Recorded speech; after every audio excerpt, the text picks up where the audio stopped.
Hello guys, I am गुलाब शाह। हम लोग पढ़ रहे हैं Indian polity.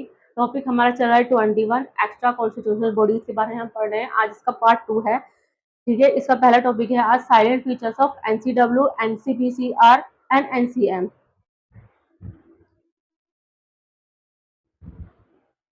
Silent features of NCW, NCPCR and NCM.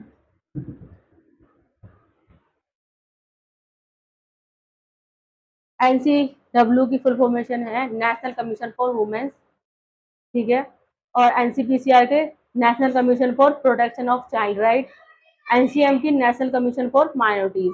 ठीक है, एक्ट एनसीडब्ल्यू के नेशनल कमीशन है फॉर वुमेन्स एक्ट 1990 के तहत nodal ministry ministry of women and child development है। Recommended bye committee on status of women in India 1974 के तहत and national perspective plan for women 1988।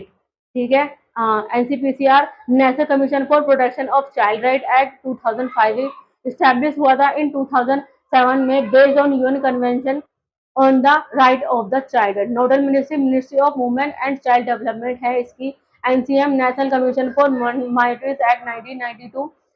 The act does not define minority but allow करता है central government को to notify minorities for the act purpose के लिए। Nodal ministry ministry of minority affairs है। NCW के chairman head हैं chairman, और NCPCR के चेयरमैन एक चेयरमैन है a person of eminent with contribution to valid child welfare. NCM के भी चेयर पर्सन ही है। मेंबर एनसीडब्ल्यू के 5 मेंबर है। एक्सपर्ट होने चाहिए in law, legislation, womens employment, social welfare, health etcetera. At least 1 member must belong होना चाहिए टू द एससी और ST community respectively. Member secretary either an expert in management और an officer for civil service के लिए। NCPC NCPCR 6 member होते हैं। Expert होने चाहिए in field of like education, child health care, juvenile justice, child psychology and law related to children with at least 2 member being women होने चाहिए। NCM के 7 member होते हैं जिसमें chairperson, vice chairperson 5 members include होते हैं जिसमें चेयरपर्सन फ्रॉम माइनॉरिटीज कम्युनिटीज के section 3 clause 4 of NCM act 1992 के तहत। अपॉइंटमेंट एनसीडब्ल्यू का नॉमिनेटेड बाय सेंट्रल गवर्नमेंट होता है। एनसीपीसीआर का nominated by the central government chair appointed और recommendation of a 3 member selection committee. NCM का nominated by the central government from among person of eminent terms.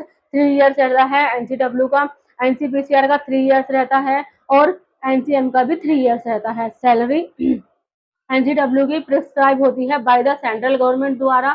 ठीक है, NCPCR का central government द्वारा can not be very determinately same as NCM का है। ठीक है, फंक्शंस एनसीडब्ल्यू का review legal safeguard for womens के लिए recommended legislative measure, facilitate grievance redressal, advise government on policy matter affecting women, annual report to the government with recommendation on safeguard for women, inspect jail, remand homes and women's institution for fund litigation for cases affecting a large body of women।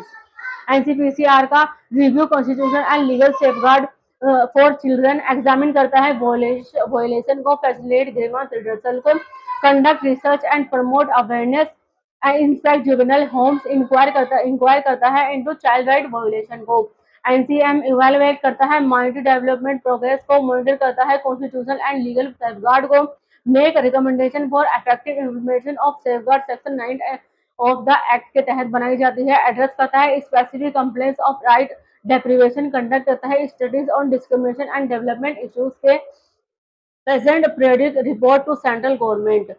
की factors की power sorry NCW के appoint करती है committee and regulate करता है procedure को। Government must consult करता है NCW on major policy matter को। Power to call for information, summon witness and require करता है प्रोटेक्शन ऑफ डॉक्यूमेंट के। NCPCR powers to inquire complaints and recommended remedial measure, summon witness and document. Responsibility under RTE act 2099 sorry POCSO act 2012 as juvenile justice act 2015। NCM का power of the civil code can summon and examine witness, require करता है document production को। Additional point भी हैं इसमें कुछ, ठीक है। एनसीडब्ल्यू के एक्सेप्ट करता है कंप्लेंट्स वर्बली ऑन राइटिंग के, और एनसीपीसीआर का रिव्यू करता है, इंश्योर करता है चाइल्ड सेफगार्ड्स को। एनसीएम का रिकॉग्नाइज करता है माइनॉरिटी जिसमें मुस्लिम, क्रिश्चियन, सिख, बुद्धिस्ट, जोरेस्ट्रिज्म 1993 में आते हैं। नेक्स्ट है हमारा नीति आयोग।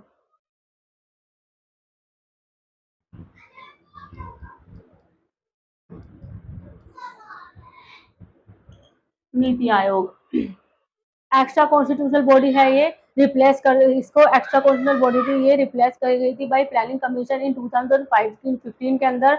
नोट मेंशन है इन कॉन्स्टिट्यूशन यूपीएससी 2013 के via a resolution of the union cabinet. Head है इसके prime minister of India, member governing करते हैं काउंसिल को, chief minister state and UTs with legislature से हैं, and lieutenant governors of UTs से हैं, salary consolidated fund of India से आती है।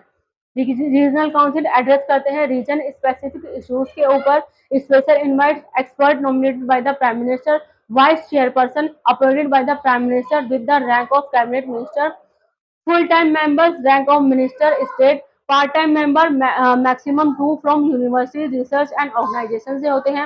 X office of member maximum 4 होते हैं from the union council of minister से, ठीक है। CEO appointed by the prime minister किए जाते हैं। फंक्शन डिजाइन करते हैं, पॉलिसी फ्रेमवर्क को मॉनिटर करते हैं, प्रोग्रेस को, foster cooperative federalism and a bottom up approach, act as a think tank, ठीक है। गवर्नेंस बेस्ड ऑन 7 पिलर्स होती हैं, pro people, pro activity, participation, empowering, inclusion of all, equality and transparency के। NITI Aayog hubs, team India hub interface करती है between centre and state के, and knowledge and innovation hub think tank focus करता है। Initiative by NITI Aayog 15 years road map है and 7 year strategy है India act 75 vision के। Digital India, Atal innovation mission, SDG India index, composite water, ये सब इसमें आते हैं।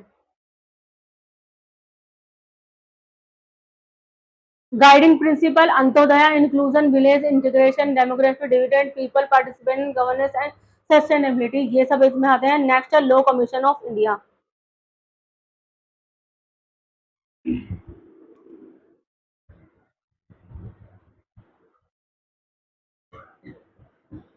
Law commission of India, India का लॉ कमीशन नॉन स्टेटरी है, एडवाइजरी बॉडी है, एस्टैब्लिश हुई थी, की गई थी सेंट्रल गवर्नमेंट द्वारा फॉर फिक्स टेन्योर के लिए।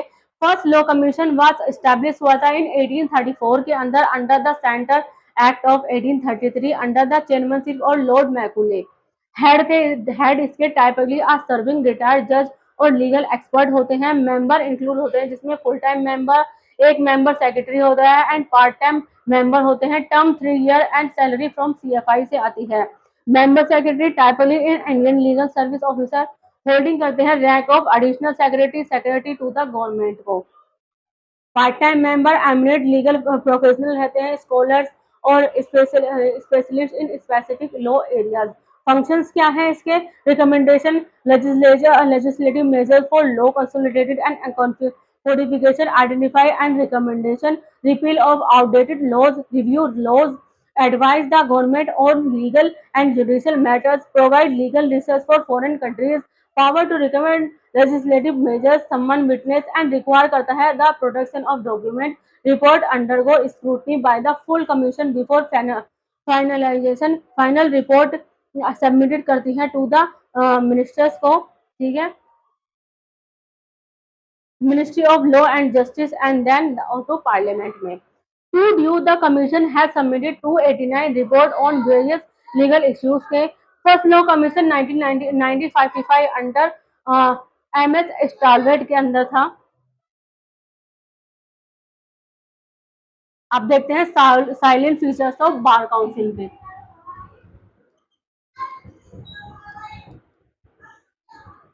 Silent features of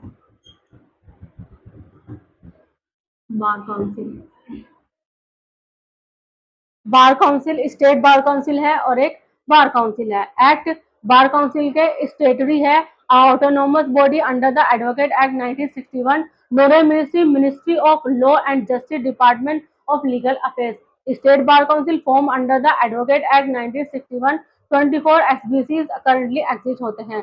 member bar council के कंसिस्ट होते हैं of elected and x officer member, include होते हैं उसमें attorney general, solicitor general, x officer and one from each state bar council से। स्टेट के elected and x officer members होते हैं, साइज बेस्ड ऑन इलेक्शन होता है, ठीक है। Advocate general of the state Indian officer member होते हैं। Functions bar council set professional conduct standard for advocate supervisor HPC and handle करता है रेफरल फ्रॉम देम, प्रमोट करता है लीगल एजुकेशन एंड सेट करता है एजुकेशन स्टैंडर्ड, रिकॉग्नाइज करता है university for law degree qualification, conduct legal seminar and provide करता है legal aid for the poor and acknowledge करता है फॉरेन लीगल क्वालिफिकेशन को। स्टेट का एडमिट करता है एक एडवोकेट एंड मेंटेन करता है इनके रोल को, हैंडल करता है मिसकंडक्ट केसेस को अगेंस्ट एडवोकेट के, प्रमोट करता है right and interest of advocate and bar association, conduct करता है seminar, manage fund and oversee legal initiative aid initiative. Additional point, bar council में पावर ऑफ सिविल कोर्ट रहती है।